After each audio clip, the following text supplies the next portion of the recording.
الحمد لله الذي أرسل رسوله بالهدى ودين الحق ليظهره على الدين كله ولو كره المشركون. ثم الصلاة والسلام على رسول الله. أما بعد. السلام عليكم ورحمة الله. walaalaha khayrka jecel ku xidhan channelka dacwada diinta ee Ilayska Islaamka.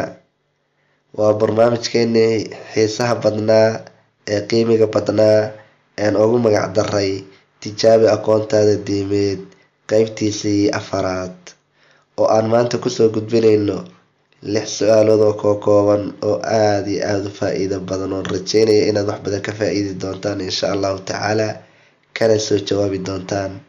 6 su'aalood waxay ku saabsan yihiin dhammaantood ambiyada Ilaahay, nabiyada Ilaahay subhanahu wa ta'ala. waxaan rajeynayaa inay dad badan ka soo jawaabi doonaan sidii ballantu noo ahaydba. jawaabaha oo sax ah iyo dadka ka jawaabana waan soo sheegi doonaa berri galabkii haddii Ilaahay subhanahu wa ta'ala raali nooga noqdo. idan aanu guda galno su'aalaheena. su-aasheena koowaad waa kuwee 5 rasuul ee lagu magacaabo ulul casmi. waxaan hore usoo sheegnay in Ilaahay subhanahu wa ta'ala uu quraanka noogu sheegay oo kaga qisooday 25 nabi iyo rasuul. 5 kamid ahana la dhaho ulul casmi la isku dhaho. idan 5 rasuul ee ulul casmiga la dhaho magacyadooda ayaa la iska rabaa hebel hebel hebel hebel. su-aasheena labaad waa kee rasuulkii ugu horeeyay ee Ilaahay subhanahu wa ta'ala uu u soo diro ummadda si uu diinta u gaarsiiyo oo khayrka iyo wanaaga iyo xaq Ilaahay subhanahu wa ta'ala uu ku leeyahay oo ugu sheego, baadinimada iyo fisqiga iyo xumaantana uga digo.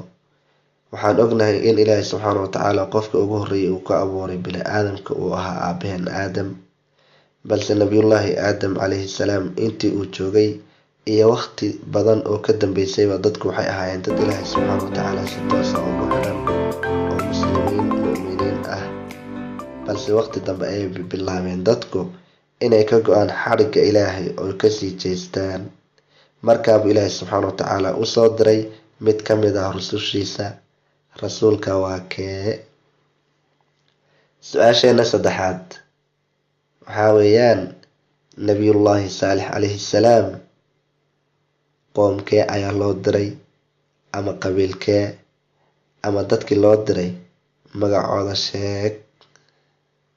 su-aasheena afaraad nabiyullaahi Huud calayhi salaam isna qoomkee ayaa loo diray ama qabiilkee ayaa loo diray magacooda ayaa la iska rabaa.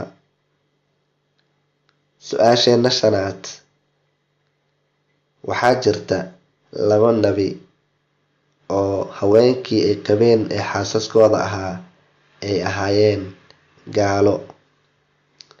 ayagu nabiyay ahaayeen, dumarka ama xaasaskii ay qabeenna gaalo ay ahaayeen.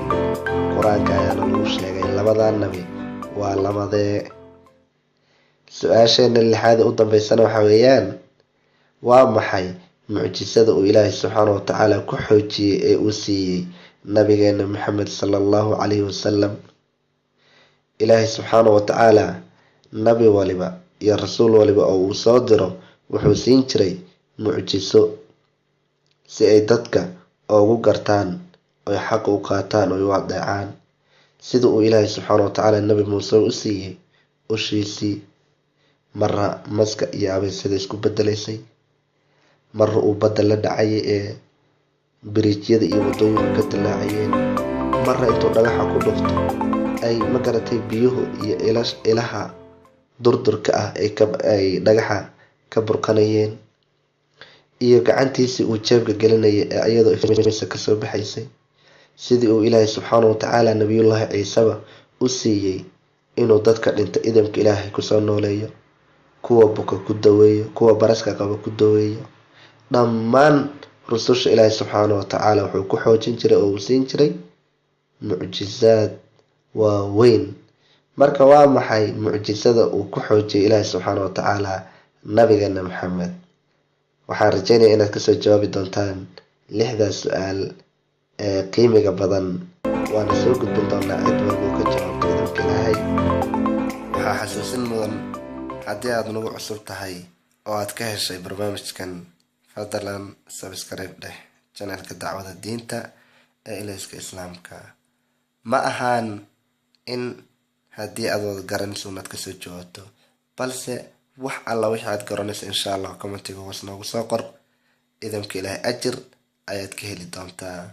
oo walaalkiin Axmed Anas Bashiir oo idin leh jawaab wacan. assalaamu calaykum waraxmatullaahi wabarakaatu. أضحى الإسلام لنا دينا وجميع الكون لنا وطنا، توحيد الله لنا نور أعددنا الروح له سكنا. أضحى الإسلام لنا